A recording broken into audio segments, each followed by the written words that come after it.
ብፁዕ አባታችን የኢትዮጵያ ኦርቶዶክስ ተዋሕዶ ቤተክርስቲያን መንበረ ፓትርያርክ ጠቅላይ ቤተ ክህነት ጽሕፈት ቤት ዋና ስራ አስኪያጅ፣ የሸገር ከተማና የደቡብ ምዕራብ ሸዋ አህጉረ ስብከት ሊቀ ጳጳስ በቃል ኪዳኑ ታቦት ፊት መልእክት እንዳስተላልፍ ታዝዤ እድል አግኝቼ ቆሜያለሁ። አባቶችን ያበረታ የአባቶችን አንደበት ያቃና መንፈስ ቅዱስ የሚገባውን እንድናገር የብፁዕነታቸው ቅድስት ጸሎት እንደምትደግፈኝም አምናለሁ። እግዚአብሔር ከሁላችን ጋር ይሁን። ዘሰ አምነኒ በቅድመ ሰብ አነኒ አአምኖ በቅድመ አቡየ ዘበሰማያት። በሰው ፊት የሚያምንብኝን በሰው ፊት ለሚያምንብኝ በሰው ፊት ሰማዕት ሆኖ ለሚመሰክር እኔም በአባቴ ፊት እኔም በመላእክት ፊት አምንበታለሁ፣ እመሰክርለታለሁ። በቅዱስ ማቴዎስ ወንጌል በ10ኛው ምዕራፍ ላይ ተመዝግቦ የሚገኝ ኃይለ ቃል ነው። ተከታዮቹ ስለተጠሩለት ዓላማ፣ ስለጀመሩት አገልግሎት፣ ስለጨበጡት ስለተሸከሙት መስቀል መክፈል የሚገባቸውን እንዴት መክፈል እንዳለባቸው፣ ማስቀጠል የሚገባቸውን እንዴት ማስቀጠል እንደሚገባቸውና እንዳለባቸው አበክሮ ነበረ መድኃኔዓለም ክርስቶስ ለተከታዮቹ ለሐዋርያት የነገራቸው። የሚያምንብኝ በሰው ፊት በኢአማንያን ፊት በማያምኑ ሰዎች ፊት ብቻም ሳይሆን አትመኑ በሚሉ ሰዎችም ፊት ማመን ትክክል አይደለም፣ ለጣዖት ስገዱ፣ የእኛን ሐሳብና ፍላጎት አስተናግዱ፣ እንዳታምኑ፣ ስለ ክርስትና፣ ስለ ክርስቶስ፣ ስለ መስቀል፣ ስለ ሕይወት፣ ስለ ቀጣዩ ዓለም፣ ስለ ሌላኛው ዓለም እንዳትናገሩ፣ እንዳታስተምሩ ብለው በሚያስጠነቅቁ ሰዎች እግዚአብሔር አለ፣ እግዚአብሔርን እናመልካለን፣ እናምናለን፣ ለጣዖት አንሰግድም፣ እግዚአብሔርን አንክድም ብለው የሚያምኑ ሰዎች እኔም ክብራቸውን ገልጬ መሰክርላቸዋለሁ። ቅድም ሊቃውንቱ ሲናገሩ እንደሰማችሁት አክሊሎሙ አንተ ለሰማዕት፣ የሰማዕታት አክሊላቸው ክብራቸው አንተ ነህ።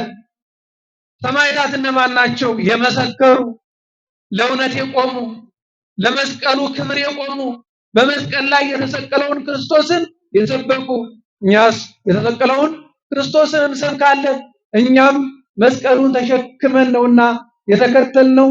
እኔን የሚያገለግል ቢኖር እኔን መከተል የሚወድ ቢኖር ራሱን ይካድ፣ መስቀሉን ተሸክሞ ይከተለኝ ባለው ቃል መሰረት መስቀሉን ተሸክመው ለተከተሉት ክብራቸው ነው። ለማሳጠር ዛሬ የተሰባሰብንበት ለመሰብሰባችን ምክንያት የሆነው የቅዱስ ጊዮርጊስ ዓመታዊ በዓል ስለሆነ ነው።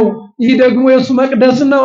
በሱ ስም የተሰየመ የሱ ስም የሚጠራበት መቅደስ ስለሆነ ዓመታዊ በዓላት በመቅደሱ ይከበራሉና የቃል ኪዳኑ ታቦት ወጥቶ ብፁዕነታቸው ተገኝተው እንደዚህ እጅግ ድባቡ የሚያምር በዓል እያከበርን በሊቃውንቱ ምስጋና እየተጽናናን በመዝሙሩ እረፍት እያገኘን በትምህርተ ወንጌል ለመባረክ ለመጽናናት ተገኝተናል።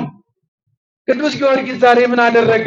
ምን ሆነ? ቅዱስ ጊዮርጊስ በእኔ የሚያምን እኔም ደግሞ አምንበታለሁ በተባለው ቃል መሰረት በእግዚአብሔር አምኖ በኢየሱስ ክርስቶስ አምላክነት አምኖ ሉዲያኖስና ሰባ ነገስታት በአጠቃላይ በዘመኑ የነበሩ ሰዎች ይልቁንም እግዚአብሔር የለም ብለው የሚያስቡ ጣዖት አምላክ ነው ብለው የሚያስቡ ለክብራቸው ለስጋዊ ምኞታቸውና ለስጋዊ መሻታቸው የተሸነፉ ሰዎች ቅዱስ ጊዮርጊስን በብዙ ነገር ፈትነውታል።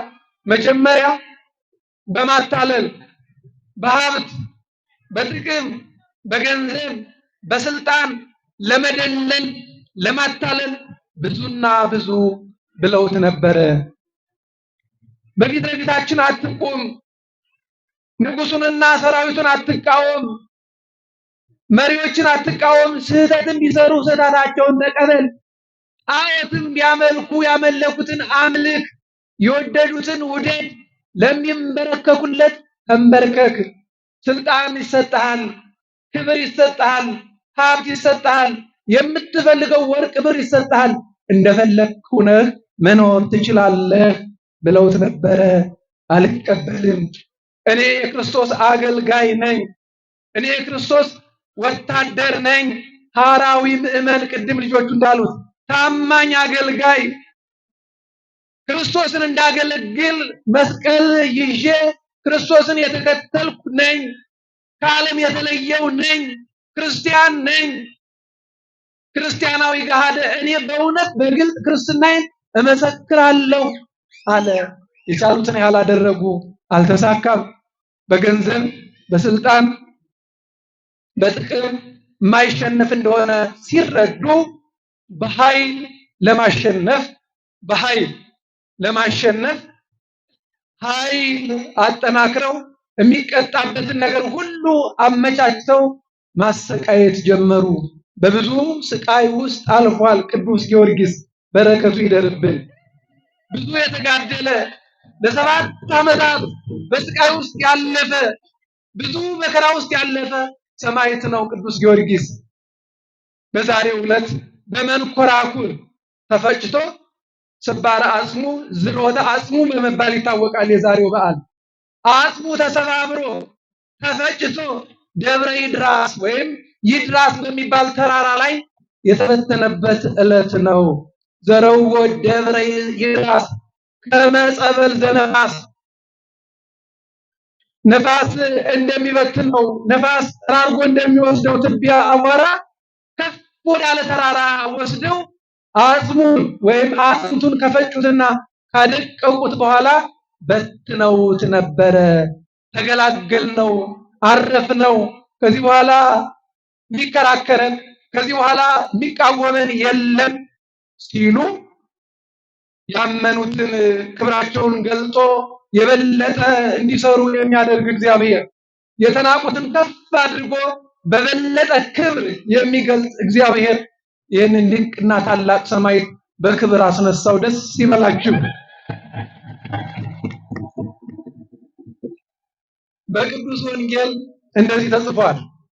የቅዱስ ዮሐንስ ወንጌል ምዕራፍ 11 ከቁጥር 5 ላይ ዘያምን ብየ በእኔ የሚያምን እመኒ ሞተ ያዩ ቢሞትም ምንድን ነው? ሕያው ነው። ቅዱስ ጊዮርጊስ እንዳየነው ተሰባብሮ አጥንቱ ተሰባብሮ ደቆ ተፈጭቶ ከተበተነ በኋላ አምኖ ነውና ያንን መከራ የተቀበለ። ጥቅም አያስፈልገኝም፣ ክብር አያስፈልገኝም፣ ምድር ላይ የምኖረው ኑሮ ጥቅም የለውም ብሎ ነውና ያንን ሁሉ የተቀበለ። በእግዚአብሔር አምኖ ስለነበረ መከራ የተቀበለ። ከሞተ በኋላ ምን ሆነ? ተነሳ። አገልግሎቱን ቀጠለ። ምስክርነቱን ቀጠለ። ስለዚህ ቤተክርስቲያን ታከብረዋለች። ክብር ለሚገባቸው ክብር ስጡ። የሰማዕታት ክብር የሆነው እግዚአብሔር ስላከበረው አስነስቶ እንኳን እሱ የረገጠው መሬት ላይ ተቀብረው የነበሩ ረገጠ ምድረ አንሥአ ሙታነ እያሉ ቅድም ሲዘምሩ እንደሰማችኋቸው መሬቱን ረግጦ ሙታንን ያስነሳ ሰማዕት እሱም በዛሬው ዕለት ተነስቶ አገልግሎቱን ቀጥሏል። እንዲዳፈን የፈለጉት ክርስትና የሚቃወሙት እያፈሩ ክርስቲያኖች የበለጠ እየተጠናከሩ ዋጋ የሚከፍሉ ክርስቲያኖች እንደዚህ ፊት ለፊት እየመጡ ዋጋ ሲከፍሉና ለክርስትና መብራት ለሃይማኖት ማይቶት ሲሆኑ ክርስቲያኖች እየበዙ ከዚያን ዘመን ጀምሮ ብዙ ሰማዕትነትን እያስቀጠሉ እስከዚህ ደርሰናል።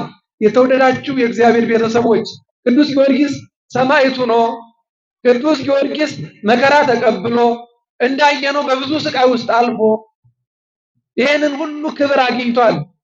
እኛ እስከዚህ በዓል ምን እንረዳለን? ለጥቅም ሳንሸነፍ፣ ለዓለማዊነት ሳንገዛ ሳንሸነፍ፣ ዓለም ላይ ያለው የሚብለጨለጨውና ኃላፊው ነገር ሳይማርከን ሳይወስደን የቅዱስ ጊዮርጊስ ተከታዮች ከሆንን ቅዱስ ጊዮርጊስ አማላጃችን ነው፣ ቅዱስ ጊዮርጊስ በቃል ኪዳኑ ይደግፈናል እያልን ከሆነ በ20 ዓመት ነው ይህ ለጋ ወጣት ተጋድሎውን የጀመረ። ወጣቶች በተለይ አሁን ማዕበሉ ወጣቱ ላይ ነው ያለ፣ እሳቱ ሰደዱ ወጣቱ ላይ ነው ያለ። ከሃይማኖት እንድንወጣ ከምግባር ከስነ ምግባር እንድንርቅ የሚያደርጉ ብዙ ነገሮች አሉ። ስለዚህ የበለጠ ቅዱስ ጊዮርጊስን አብነት ምሳሌ አድርገን የጽናት ተምሳሌያችንን ቅዱስ ጊዮርጊስን እያየን የሚታገሱትን ብፁዓን እንላቸዋለን እንደተባለ የታገሱትን ብፁዓን እያልን የእነሱን ታሪክ እየተናገርን የእነሱን ገድል እየዘከርን የእነሱን በዓል እያከበርን መኖር ብቻ ሳይሆን ከኛ ምን ይጠበቃል? ቅዱስ ጊዮርጊስ ቅዱስ እስጢፋኖስን አስቦ ሰማዕት ከሆነ ቅዱስ ጴጥሮስን ቅዱስ ጳውሎስን አስቦ ያንን መስቀል ከተሸከመ ዛሬም እንደነ ቅዱስ ጊዮርጊስ በፈተና ውስጥ እያለፉ የሚያገለግሉ ብፁዓን አባቶች አሉን። በቅርብ የምናያቸው ስንፈልጋቸው የምናገኛቸው ደከመኝ ልረፍ የማይሉ ብፁዕ አባታችንም በዘመኔ እኔም የራሴን ስራ ልስራ፣ ቅዱስ ጊዮርጊስ የሰራውን ላስቀጥል፣ በሰው ዘንድ ክብር ባይኖርም እንኳን በእግዚአብሔር ዘንድ እንደምታዩት ፈተናው ብዙ ነው። ታላላቅ የማይከበሩበት፣ እናቶች የማይከበሩበት፣ ልጆች እንደዚሁ ለወላጆቻቸው በአግባቡ የማይታዘዙበትን ነገር በስፋት እናስተውላለን። እንደ ክርስትና እንደ ክርስቲያን ሰማዕታትን ስናስብ ሰማዕታት ታጋሾች ነበሩ። መታገስ ይጠበቅብናል። በተመቻቸ ሁኔታ ውስጥ አይደለም ክርስትናን የሰበኩልን፣ በማይመች ሁኔታ ውስጥ እያለፉ ነው። እረፍት ያስፈልገናል እያሉ የእረፍት ቀን እየመረጡ የሥራ ቀን እየለዩ አልነበረም። በተፈለጉበት ቦታ እየተገኙ ምስክርነታቸውን እየሰጡ ነበረ። ያ ዛሬም ቀጥሏል። ከብፁዕነታቸው ጋር ተገኝተን ይህንን በዓል እንድናከብር ስለረዳን ስለፈቀደልን የእግዚአብሔር ስሙ ይመስገን። የብፁዕነታቸው ቡራኬ አይለየን።